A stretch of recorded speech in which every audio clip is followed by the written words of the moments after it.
Da li ste znali da je prvi hotel na Crnogorskom primorju izgrađen 1902. Da, evo ga. Ne ovo je Ivana, ovo je hotel plaža.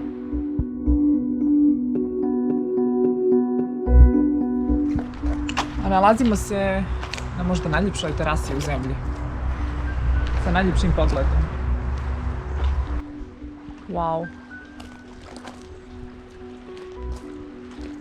Hotel koji je bio oaza za odmor, Jeste. kasnije je služio Kao kasarna. vojsci.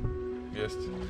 Hotel je izgradio dr. Antal Mađar, mislim da sam dobro izgovorio njegovo ime i prezime, plemić porijeklom iz Mađarske, pošto je ovo tad bilo, znate, pod Austro-Ugarima, da bi u Prvom svjetskom ratu hotel prvi put postao kasarna, kasnije u svakom narednom ratu se pretvarao u istu.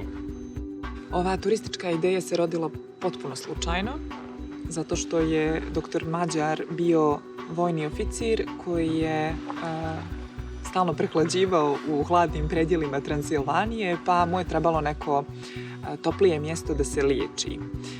Kako ga je posjećivala, kako je zapravo našao ovo mjesto i sagradio porodičnu vilu, tako su ga posjećivali rođaci, znate to kako je kad imate neki stan, nekretninu i tako dalje na more i onda svi dolaze kod vas.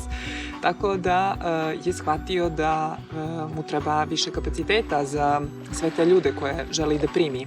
Te tako vila porodična je postala hotel. Zanimljivo je također da je ova građa dovezena iz Venecije, a konstrukcija je toliko jaka da čak ni zemljotres 79. nije uspio u potpunosti da uruši hotel.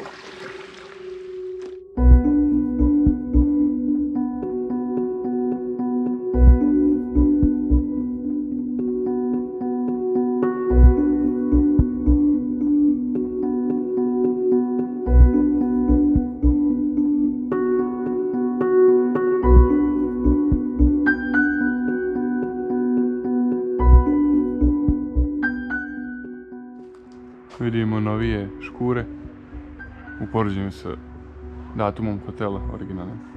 I dalje se nadamo da možemo naći ulaz, ali prilično je sve zaključano. Ne možemo da uđemo, jel tako? Ne. Ne možemo da uđemo. Ono što sam pročitala jeste da se na zidovima mogu naći neke freske. Ne možemo to da znamo zato što ne možemo da uđemo. Tačno me ćeraš da uđem. Tačno me ćeraš, sad probijem.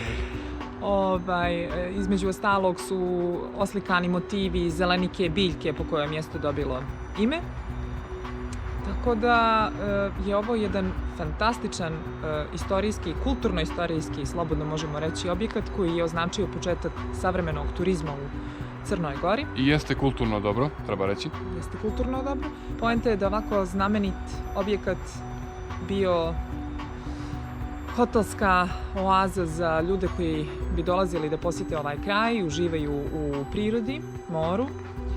Kasnije je služio u ratu vojsci i bio pretvoren u kasarnu nekoliko puta, da bi na kraju postao sarajevsko odmaralište, odnosno nacionalizacijom je pretvoren u Sarajevsko dječje odmaralište i dugo godina se vodio spor između porodice Mađar i Sarajevskog odmarališta.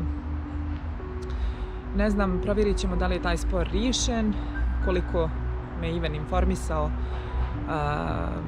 Ovo je hotel koji pripada Sarajevskom odmaralištu, ali sve u svemu trenutno nema nikakvu funkciju osim da bude lokacija za paintball u Zelenici. Što je skroz ok, cool, ali bi valjalo dati mu neki dodatnu funkciju.